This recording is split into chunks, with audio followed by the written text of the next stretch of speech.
תעבור משמאל, כף משמאל. בסדר, קצין אג"ם חטיבה נכנס למעברים. הם התחילו ברפיח וכבר 3 ימים שהם פועלים בכפר חיר בתחזיה.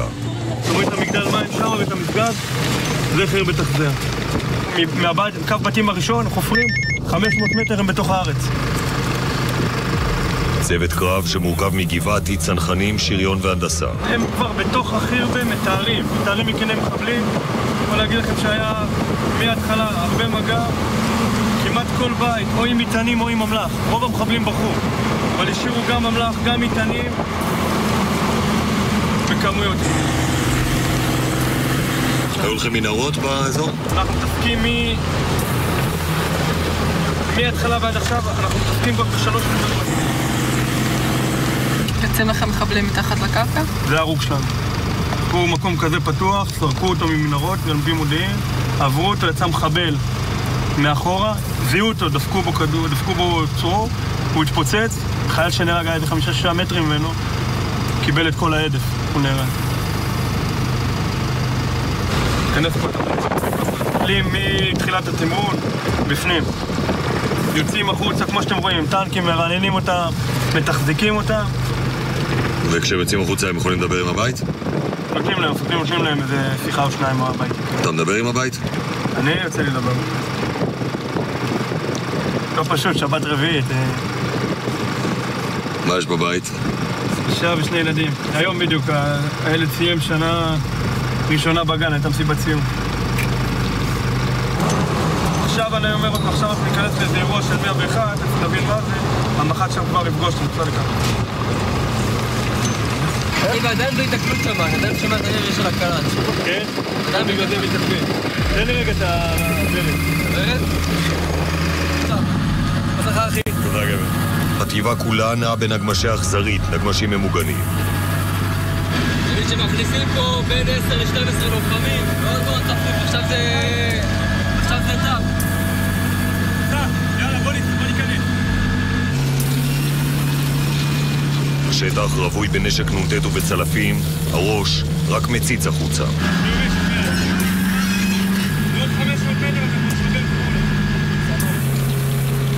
פחות מקילומטר מהארץ, ואנחנו בעולם אחר. שמעת, יצאנו? מה זה? יצאנו? כן.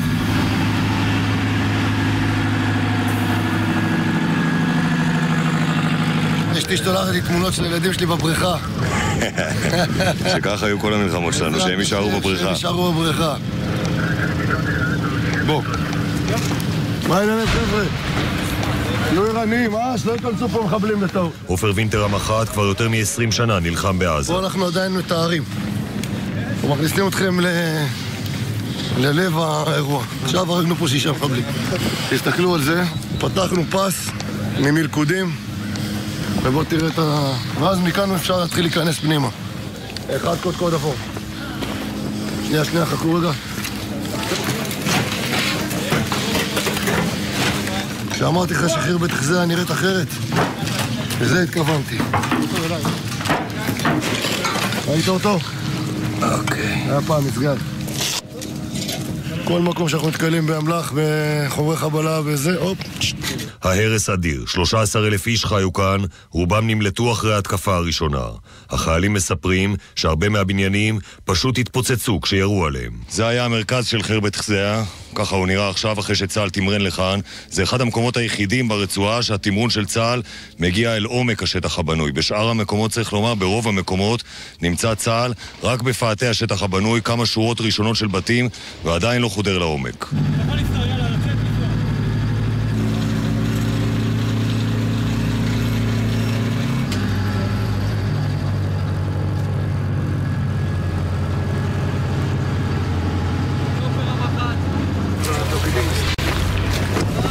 כשהגענו הם התחבאו, בציר הכניסה פה הם הצילו עלינו הרבה מטענים. יכול לראות פה, יש הרבה קהלים שיוצאים לרחוב. יש פה בפנים בונקר כזה, נראה לך אותו. 2 מחבלים שנמצאים בפנים, דלת סגורה, אנחנו מפוצצים את הדלת, שולחים כלב פנימה, כלב עולה על מטען, מטען פנים בגור. לאחר מכן 2 מחבלים יוצאים ופותחים באש על כוחותינו, נעלים איתם מגע, 1 מחסלים, 1 מסתתר, לאחר מכן יוצא מפיר אחר, עכשיו אנחנו נראה אותו, ניסלנו אותו בהמשך. שם הם בורחים. יש פה את כל התחמושת והדברים שהם השאירו.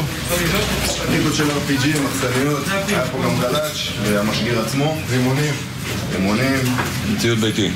כן, כל בית. סטנה אחורי. כאן הוא בורח.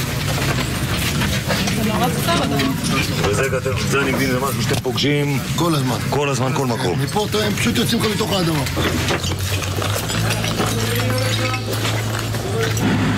מה המצב, מנות קרב? טוב, חכו, תצאו החוץ, אתם לא מבינים מה מכינים לכם שם, המסעיות של אוכל. אם ניצח. מה? אם ניצח. כשתצאו, למה אם? בחוץ? מחכים שתביאו ניצחון. מה אומרים אבל? מה? יש משהו. מדברים היום על הפסקת אש. אבל הפסקת אש אתם נשארים. לא יוצאים, הפסקת אש במקום. בסדר גמור, אני כן, עברנו שיקולים מהמפת, אנחנו רבע שעה אליך. המשך אתכם? איך אתם מרגישים? מה זה פעם? אנחנו 4 אנשים, איך להגיע אליך? מה? ועוד... עולה, מרגישים חזקים. 3, זהו.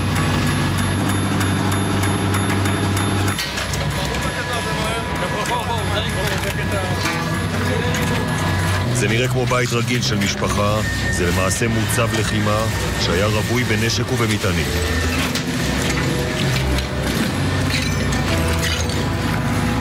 זה הפלוגה הכי חזקה של החמאס שמחזיקה במעוז הזה.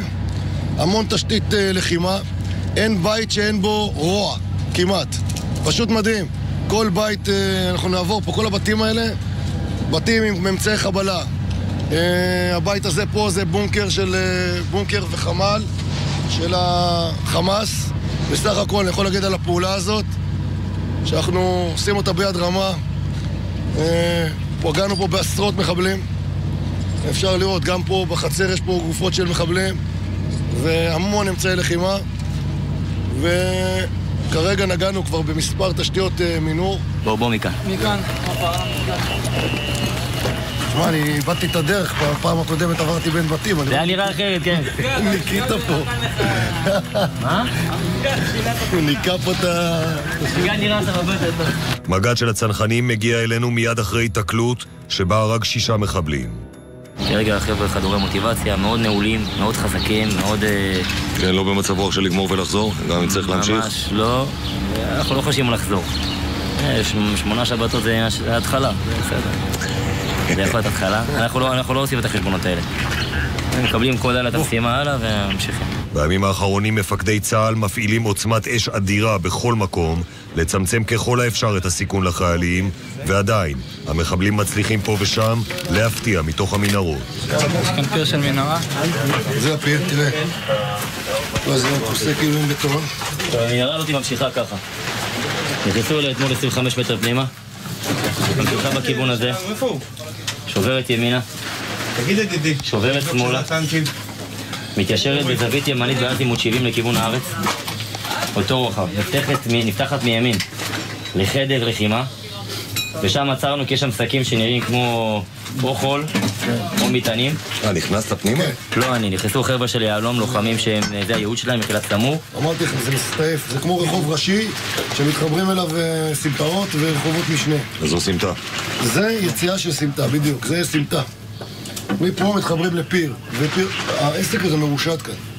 אין בעיה שיש הפסקת אש ואנחנו ממשיכים לטפל במנהרות. אתם לא חשופים מדי? פה?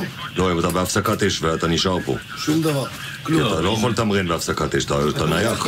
אני אחזיק קו של 2 קילומטר, אבל לטפל בכל תשתית המנהור. לא, אבל הבעיה שהם יפתיעו אותך. אז זה לך, הפסקת אש. נגמר הפסקת אש, הכל קשה. אסור לצאת מפה בלי שסיימנו לטפל במנהור. המודיעין שזורם אלינו בלילה, מהחטיבה, על מה נערך לפנינו כאן, הוא היה כזה שידעתי לא להוריד אותו למ"פ. אמרתי, זה לא ישפיע על התוכנית, אין טעם שיחששו או משהו כזה. עם עלות השחר אנחנו נכנסים, מקבלים ערפל, שאני לא רואה 5 מטרים קדימה. אנחנו הולכים מתחת לבית 4 קומות, לא רואים את המבנה. הגענו לשטח היערכות 100 מטר מקו ההתקפה, לא רואים את הבתים. השם, זה פשוט נס, 1.5 שעה של ערפל. אנחנו בתוך שטח השמדה, באיחור 1.5 שעה להתקפה. באיחור שעה וחצי להתקפה בגלל תקלה שלי, ואנחנו מגיעים למצב שבו בשביל לדעת איך אנחנו תוקפים עם הפלוגות את השורה בתים הראשונה, אנחנו לוקחים אזימות מהנקודה בה אנחנו נמצאים, רצים עם הטילים פתוחים ביד, רצים, רואים ממטר ספורים את הבתים, יורים את הטילים, נכנסים פנימה. זאת היא הרמה.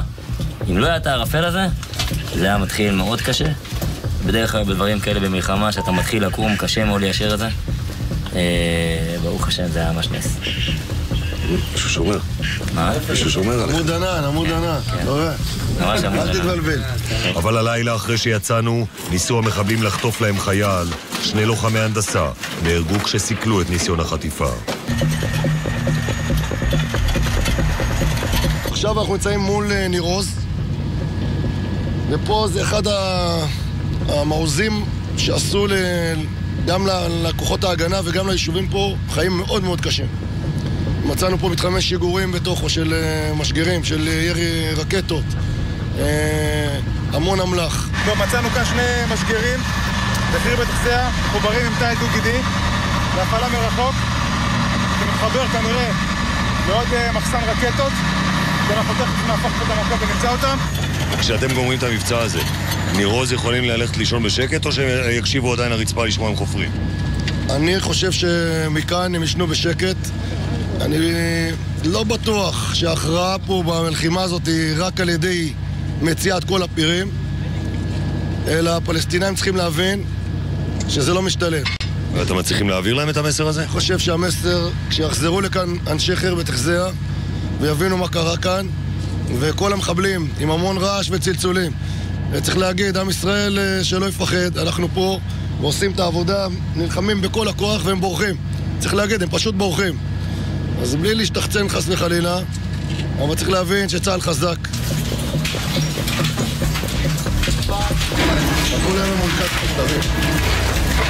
היה לנו התקלות אחת בכל 3 ימים שלנו. אולי אתה תעביר את המקום יותר מעניין. להעביר אותנו מקום, אבל...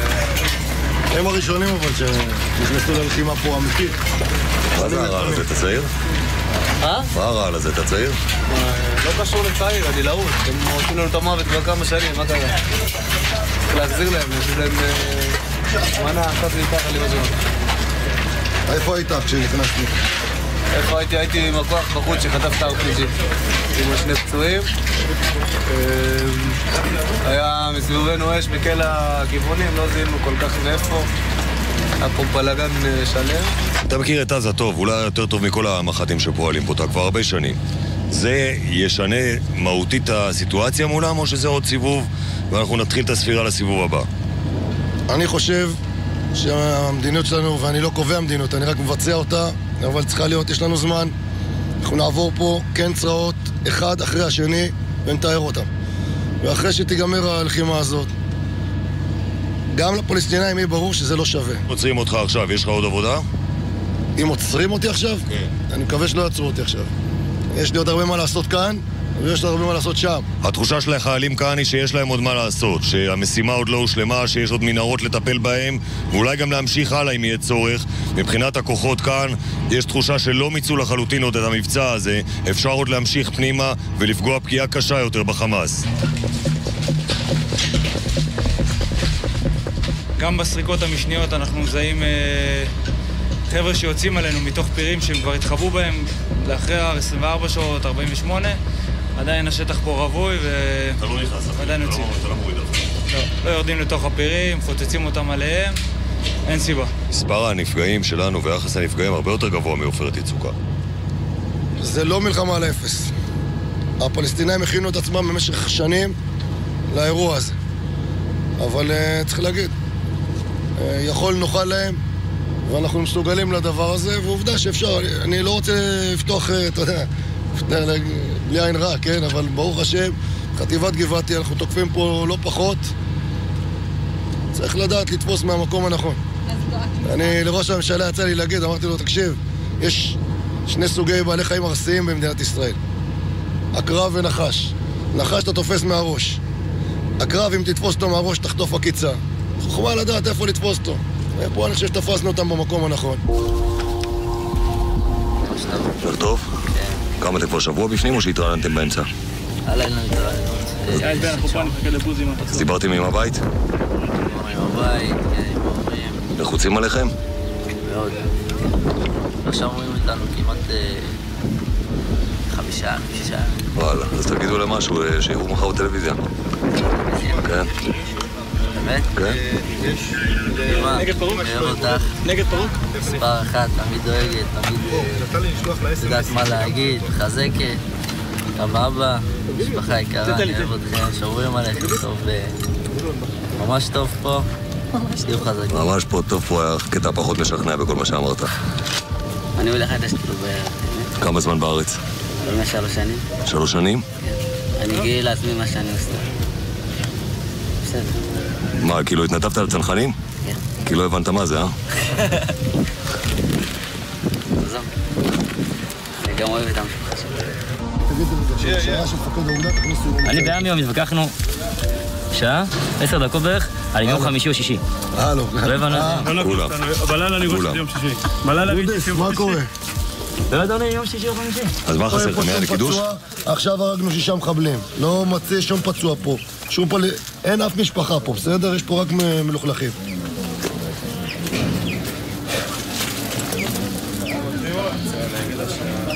אם יש משפחה, שיגידו לי איפה היא, באיזה בית, אנחנו לא ניגע בו, וניתן למשפחה לצאת החוצה ולהסגיר את עצמה. אנשים שואלים בארץ האם תגמרו עם זה.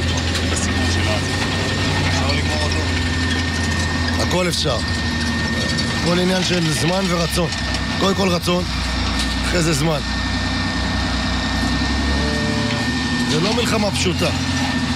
אבל הגיע הזמן לצאת כבר מהפחד שלנו ולתת להם את ההרגשה שכשאנחנו מחליטים, הם מקבלים בראש. זה לא איזה משחק. ואנחנו יותר מדי מקובצים, כל הזמן חוששים. בסדר, אנחנו גם לא רוצים נפגעים. אבל אנחנו לא יכולים לחיות במדינה שיש עליה איום טילים לתוך מדינת ישראל ומנהרות שמגיעות מתחת ליישובים שלנו. זה בלתי נסבל. זה קו אדום.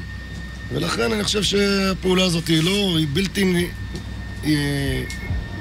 היא צורך, היא לא איזה משהו ש... אבל צריך להפסיק לקרוא לזה פעולה ולדבר על מלחמה. אני חושב שזה מלחמה.